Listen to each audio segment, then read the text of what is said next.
Kembali disergap pemirsa, rombongan pengantar jenazah terlibat bentrok dengan warga di Makassar, Sulawesi Selatan.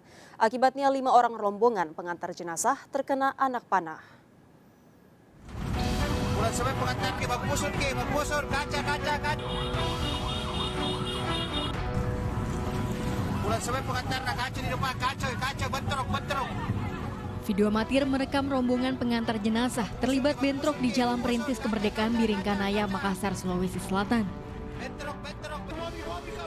Terlihat rombongan pengantar jenazah berkendara motor putar arah setelah terlibat bentrok. Ambulan berusaha menerobos bentrok ke arah warga hingga menjadi sasaran pelemparan batu. Belum diketahui pasti penyebab aksi bentrok ini, namun 5 orang pengantar jenazah alami luka. Kalau video yang sopir itu yang berteriak itu pengantar mayat yang membawa busur yang itu, karena rata-rata pengantar mayat kebiasaan kami pasti mereka bawa busur. Oh begitu. Ya pakai motor Pak ya? Yang pakai motor. Kalau warga Batu Tampung itu yang tidak pakai motor. Korban dievakuasi ke Rumah Sakit Daya Kota Makassar. Sejauh ini belum ada keterangan resmi dari polisi terkait peristiwa tersebut. Dari Makassar, Sulawesi Selatan, Wahyu Ruslan, iNews melaporkan. Pabrik bingkai foto di Serang, Banten terbakar. Percikan api diduga berasal dari oven di dalam pabrik. Kobaran api membakar pabrik pembuat bingkai di Serdang, Kecamatan Keramat Watu, Serang, Banten. 7 mobil pemadam dikerahkan ke lokasi. Warga menduga kebakaran disebabkan percikan api dari oven di dalam pabrik. Banyaknya material kayu membuat api cepat menjalar ke seluruh bangunan. Tidak ada korban jiwa, kerugian diperkirakan mencapai miliaran rupiah.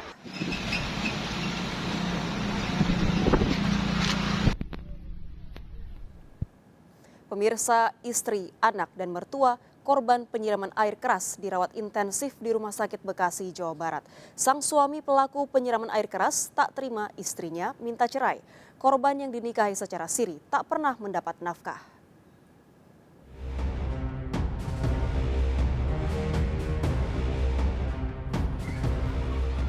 Siti Hardianti, putrinya yang berusia 2 tahun serta ibu kandungnya hingga kini masih menjalani perawatan di Rumah Sakit Kota Bekasi, Jawa Barat karena luka bakar di wajah serta badan.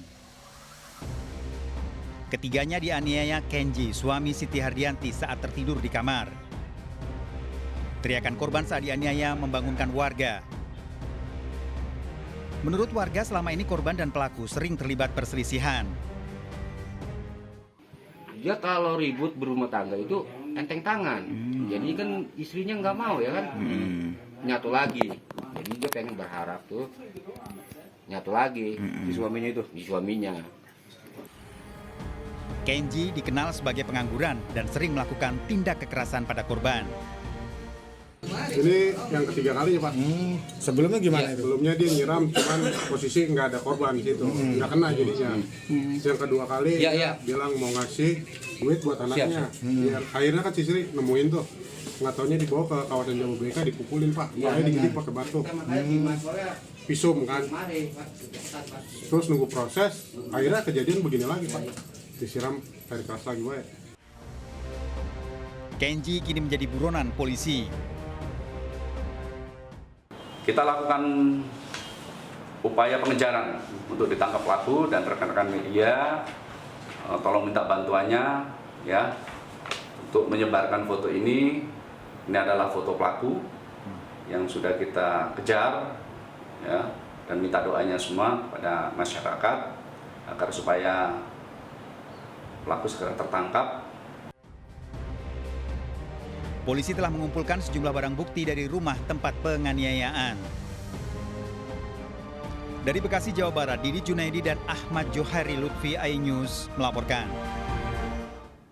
Pemirsa, penikaman WNA Cina di Cengkareng, Jakarta Barat dipicu perselingkuhan. Korban berselingkuh dengan istri pelaku.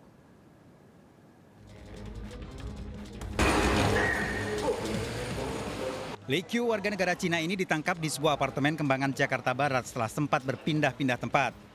Dalam pemeriksaan di kantor polisi, Li Qiu mengaku jengkel dengan Xi Tiu hingga sengaja melakukan penganiayaan. Hasil penyelidikan polisi, Sityu berselingkuh dengan istri Lee Kyu. Langsung berteriak sambil menuduh kepada si korban bahwa korban telah berselingkuh dengan istrinya. Atas kejadian tersebut, teman-teman dari si korban melerai dan memisahkan dan si pelaku. Tersangka terancam hukuman 7 tahun penjara dengan barang bukti senjata tajam. Dari Jakarta, Miftahul Gani, iNews melaporkan. Tewasnya seorang remaja yang ditemukan di Pantai Batu Rakit, Bangka Belitung terungkap. Korban ternyata tewas dianiaya 3 temannya, dipicu saling ejek dalam kondisi mabuk.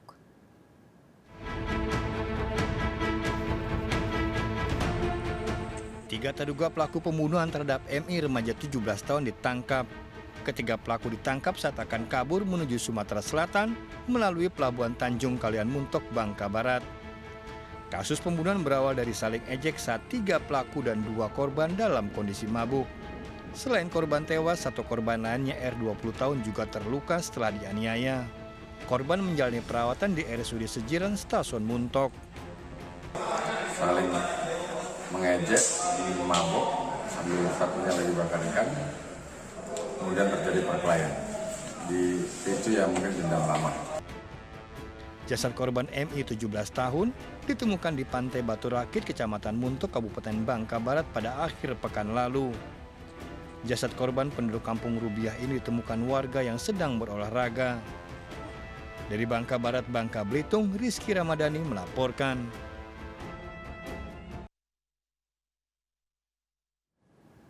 Bayi laki-laki ditemukan dalam tas tergeletak di kursi sebuah angkringan di Grobogan, Jawa Tengah.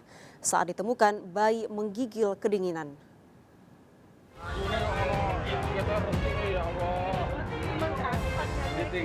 Warga digemparkan dengan temuan bayi laki-laki di dalam tas plastik tergeletak di kursi sebuah angkringan di pinggir jalan Desa Nambuhan, Grobogan, Jawa Tengah.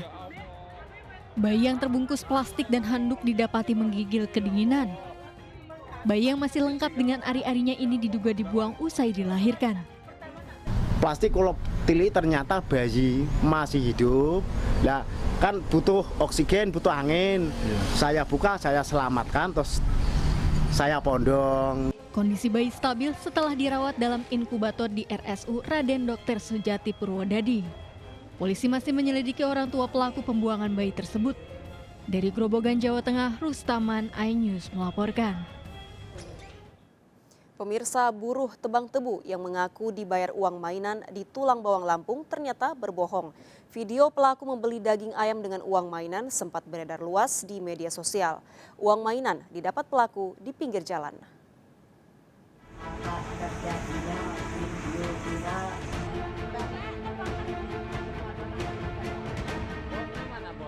Sunardi, buruh tebang tebu asal Tulang Bawang, Lampung ini meminta maaf di kantor polisi setelah videonya beredar luas di media sosial. Pria berusia 70 tahun ini dalam pemeriksaan di kantor polisi tidak bisa menjawab alasan mengaku menerima bayaran uang mainan dari mandor. Sebelumnya, Sunardi mengaku dibayar seorang mandor Rp470.000 setelah menyelesaikan pekerjaan memotong tebu. Bahkan uangnya digunakan untuk berbelanja sehingga menarik perhatian warga dan diminta melapor ke kantor polisi. Namun akhirnya Sunardi mengakui salah karena kebohongannya telah beredar luas melalui media sosial. Dari Tulang Bawang Barat, Lampung, Haryadi, iNews melaporkan. Pemirsa, minibus travel dari Bandung menuju Jakarta terguling di Jalan MT Haryono, Jakarta Selatan. Seluruh penumpang dan sopir terluka. Minibus travel ini terguling usai menabrak beton pembatas jalan MT Haryono, Pancoran, Jakarta Selatan. Kecelakaan terjadi saat minibus melaju dari Cawang menuju Pancoran. Sopir dan 5 penumpang luka-luka. Kecelakaan diduga akibat sopir mobil travel lalai.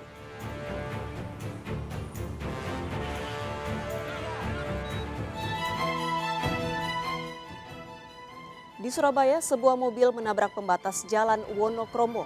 Pemotor yang ada di belakangnya hilang kendali dan menabrak mobil tersebut. Kecelakaan diduga akibat pengemudi mobil mengantuk.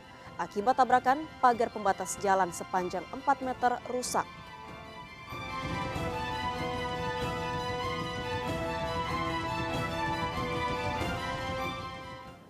Kita ke informasi lainnya, pemirsa, seorang pria terekam CCTV mencuri 4 pasang sepatu milik jamaah saat sedang sholat di masjid.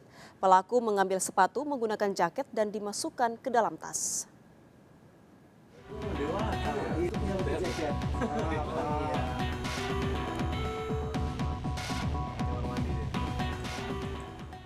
Pura-pura akan beribadah, pelaku pencuri sepatu berkendara motor masuk ke halaman Masjid Nurul Mukminin di Jalan Kenanga Raya, Sungga, Medan, Sumatera Utara. Memanfaatkan kondisi jamaah sholat zuhur, pelaku beraksi pura-pura duduk di pelataran masjid. Pelaku mengambil sejumlah pasang sepatu menggunakan jaket dan dimasukkan ke dalam tas. Aksi tersebut dilakukan secara berulang kali. Korban baru menyadari sepatunya hilang saat akan keluar masjid. Langsung dia nggak sholat, emang langsung ambil ke sepatu itu. Langsung dia ambil 3 kali itu ya, 3 kali pindah. Kemudian setelah itu dia keluar ke kamar mandi, barangkali itu dia menyusun. Setelah itu mereka pun keluar lagi, bawa sepeda motor langsung keluar ke jalan. Setelah habis sholat, yang punya sepatu mencari sepatu, melaporkan kepada kami tengok CCTV nampak lah gitu. Aksi pencurian sepatu milik jamaah masjid bukan kali ini terjadi. Pelaku ternyata sering beraksi di lokasi. Dari Medan, Sumatera Utara, Adi Palapa, iNews melaporkan. Seorang pria ditemukan tewas di kamar kontrakan di Kalideres, Jakarta Barat. Tubuh korban terlilit kabel listrik. Ikuti informasi lengkapnya sesaat lagi, kami segera kembali. Bantuannya, 87 Jalan Kuda,